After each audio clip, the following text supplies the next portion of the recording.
Hey,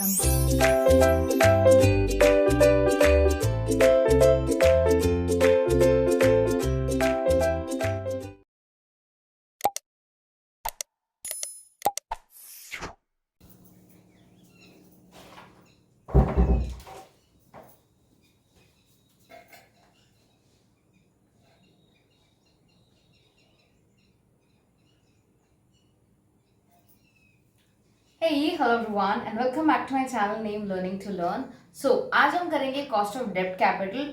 और cost of डेब्ट capital start करने से पहले लास्ट क्लास में हमने किया था income statement, sales minus variable cost, contribution minus fixed cost and so on. और उससे पहले हमने किया था the difference between shares and debentures, equity shares and preference shares, वो सब। आज हम करेंगे कॉस्ट ऑफ डेब्ट कैपिटल प्रैक्टिकल तरीके से। सो प्लीज कॉन्सेंट्रेट और प्लीज अपनी बुक्स अपने पास रखिएगा बिकॉज हम कैलकुलेशंस करने वाले हैं। सबसे पहले कॉस्ट ऑफ डेब्ट कैपिटल में होता है रिडीमेबल डेब्ट्स और इरिडीमेबल डेब्ट। सबसे पहले इरिडीमेबल डेब्ट की बात करते हैं। इरिडीमेबल डेब्ट वो होता है जो हम पे ऑफ नहीं करेंगे हमारी लाइफ टाइम में। इसका मतलब हम उसका सिर्फ इंटरेस्ट पे करते रहेंगे। और सपोज मैंने ऐसा डिबेंचर परचेज कर लिया, मैंने एक इरिडीमेबल डिबेंचर परचेज कर लिया। अब अगर मुझे अपना कैपिटल वापस चाहिए तो मैं वो डिबेंचर किसी और को बेच सकती हूँ, ठीक है। बट अगर रिडीमेबल डिबेंचर्स की बात करती हूँ, इसका मतलब कंपनी उसे 3-4 साल बाद वापस परचेज कर लेगी मुझसे और मुझे मेरा कैपिटल वापस दे देगी। ये कैसे होता है बहुत ध्यान से देखिएगा, मैं आपके लिए एक एग्जाम्पल ले रही हूँ।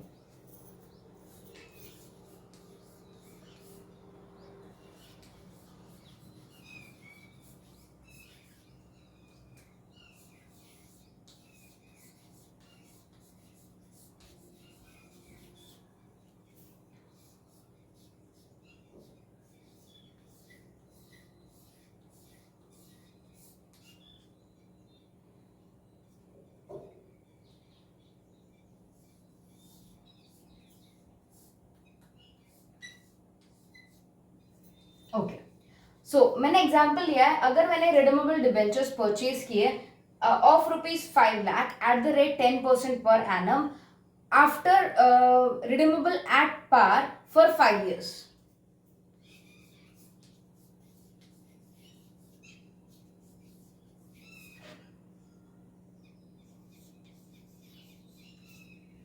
ओके, सपोज ये सिचुएशन है। अब इस सिचुएशन का मतलब क्या निकलता है बहुत ध्यान से सुनिएगा। रिडीमेबल डिबेंचर्स है मतलब मैं रिडीम कर सकती हूँ, मतलब एक टाइम के बाद मैं ये सारे डिबेंचर्स कंपनी को दे दूंगी और कंपनी मुझे मेरे डिबेंचर की वैल्यू देगी। अब रिडीमेबल डिबेंचर्स मैंने परचेज कितने के किए? 5 लाख के किए। और जब रिडीम होंगे कितने साल बाद होंगे? 5 साल बाद। तो 5 साल बाद मुझे कितने मिलेंगे? 5 लाख मिलेंगे, बिकॉज वो कह रहा है एट पार। अगर एट प्रीमियम बोलता तो मुझे ज्यादा वैल्यू मिलती, एट डिस्काउंट बोलता तो मुझे कम वैल्यू मिलती, बट यूजुअली एट पार या एट प्रीमियम पे ही होता है, ठीक है। तो इन शॉर्ट इस पर्टिकुलर चीज का मतलब क्या हुआ, ये इन्वेस्टमेंट का मतलब क्या है? ये इन्वेस्टमेंट का मतलब है 5 साल तक मेरे 5 लाख रुपए किसके पास रहेंगे? कंपनी के पास। कंपनी मेरे 5 लाख रुपए इस्तेमाल करेगी और मुझे वापस देगी कब? 5 साल बाद। कितना? 5 लाख रुपया। बट ये 5 साल में मुझे क्या मिलेगा? मुझे मिलेगा 10% पर एनम का इंटरेस्ट, मतलब हर साल मुझे मिलेगा 50,000 रुपया, बिकॉज मैंने ये इन्वेस्टमेंट कंपनी में किया है एज डिबेंचर। तो रिडीमेबल डिबेंचर रिडीम हो जाते हैं after certain period of time, whereas irredeemable debentures redeem नहीं होते। अगर आपको इरिडीमेबल डिबेंचर से बाहर निकलना है, the best option would be to sell that particular debenture. अब मुझे वो डिबेंचर क्या करना पड़ेगा? बेचना पड़ेगा। सो दैट इज रिडीमेबल और इरिडीमेबल। आज जो हम करने वाले हैं, आज इरिडीमेबल करने वाले हैं। अगले वीडियो में हम लोग रिडीमेबल करेंगे। रिडीमेबल का कैलकुलेशन थोड़ा सा लॉन्ग हो जाता है। आज हम करने वाले हैं इरिडीमेबल डिबेंचर्स। इरिडीमेबल डिबेंचर्स वो होते हैं जो कंपनी पे ऑफ नहीं करती वापस, आपको उसे सेल ही करना पड़ता है। इरिडीमेबल डिबेंचर्स की कैलकुलेशन इजी होती है एज कंपेयर टू रिडीमेबल। और नेक्स्ट वीडियोस में हम रिडीमेबल की बात करेंगे। आज हम इरिडीमेबल डेब्ट की बात करते हैं, ठीक है। तो लास्ट क्लास में जैसे मैंने आपको बताया था, हम कोई भी डेब्ट कैपिटल हो, इक्विटी हो, रिटेन्ड अर्निंग हो, any kind of capital 2 types में कैलकुलेट करते हैं। First is before tax and after tax. Let me write down the formula and then explain.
Okay, so let me explain the formula first. Here, cost of debt capital, irredeemable debt can be calculated in two types, that is first before tax और after tax. Before tax calculate करने के लिए हमारा formula होगा KD is equals to I upon NP into 100. Now what is KD? KD here refers to cost of debt capital, जैसे कि आप यहाँ देख पा रहे हैं. Then I is equals to interest, NP is equals to net proceeds, and अगर आप आफ्टर टैक्स कैलकुलेट कर रहे हैं तो before tax multiplied by 1 minus T. If you calculate in this manner you will get entire cost of डेब्ट capital easily. अगर आप इस तरह कैलकुलेट करते हैं तो आपको बहुत इजी से हो जाएगा. ये आपका बिफोर टैक्स का कैलकुलेशन है, ये आपका आफ्टर टैक्स का कैलकुलेशन है. Please note this down in your books because ये फॉर्मूलाज बहुत इंपॉर्टेंट होंगे. इसी फॉर्मूलाज के ऊपर आगे जाके हम लोग क्वेश्चंस करेंगे. So I just move aside, take a screenshot of this और record it.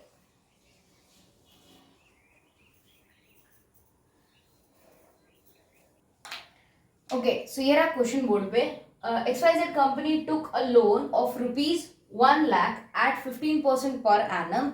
So we need to calculate cost of debt capital before tax and after tax. So let's start calculating before tax. सबसे पहले मैं before tax calculate करके बता रही हूँ.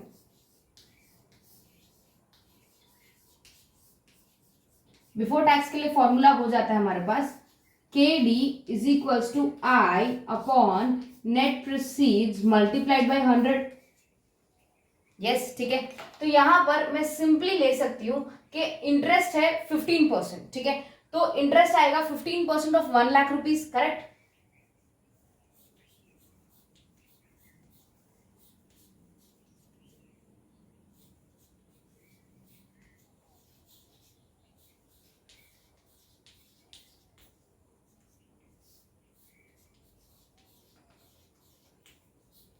जबकि net proceeds हमें मिल कितना रहा है, हमें 1 लाख मिल रहा है. करेक्ट.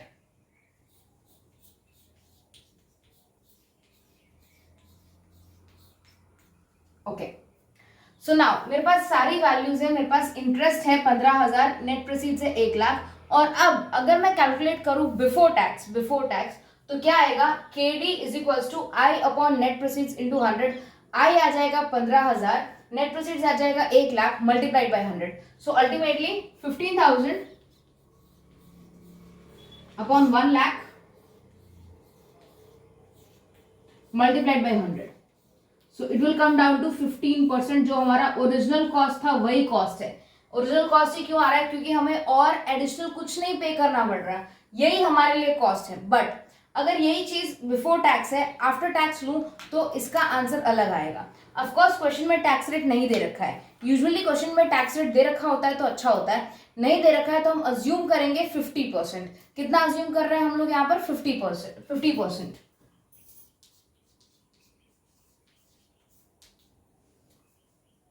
अगर नहीं दे रखा हो तो आप अज्यूम कीजिएगा 50%, वरना जो भी दे रखा होगा 40%, 30%, 50% आपको वही क्वेश्चन का लेके चलना है. ठीक है. Now let us calculate cost of डेब्ट कैपिटल आफ्टर टैक्स.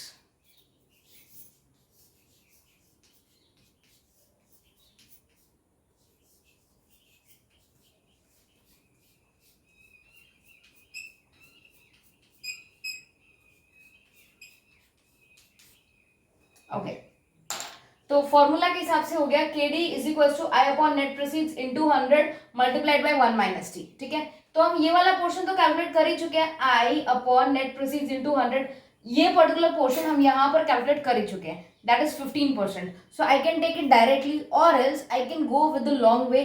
मैं 15,000 upon 1 lakh multiplied by 100 multiplied by 1 minus 50%, ऐसा भी कर सकती हूँ. या सीधा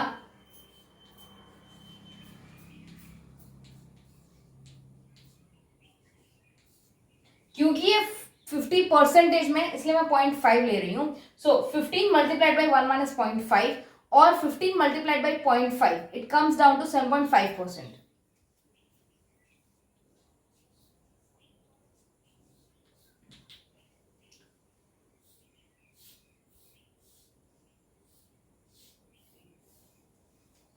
So now if you focus here, तो कॉस्ट ऑफ डेब्ट कैपिटल आया before tax 15% and after tax आया 7.5%. Don't you think after tax मेरे लिए ज्यादा सस्ता है? यस ऑफ कोर्स, उसका कॉस्ट कम लग रहा है एज यू कैन सी. तो आफ्टर टैक्स हर एक चीज क्या हो जाएगी, रिड्यूस हो जाएगी, बट बिफोर टैक्स उसका कॉस्ट ज्यादा ही आएगा. So this was one simple example that how to calculate cost of डेब्ट capital. In the coming sessions we will be doing more and more of such questions, so that आपको एक अच्छा better grip मिले इस topic पे, you understand this topic in a better manner and you don't have any doubts. ठीक है, so I hope you understood this. अगर आपको कोई भी क्वेश्चन है, कोई भी डाउट है तो प्लीज मुझसे पूछेगा. Take good care of yourself, study hard. Bye everyone.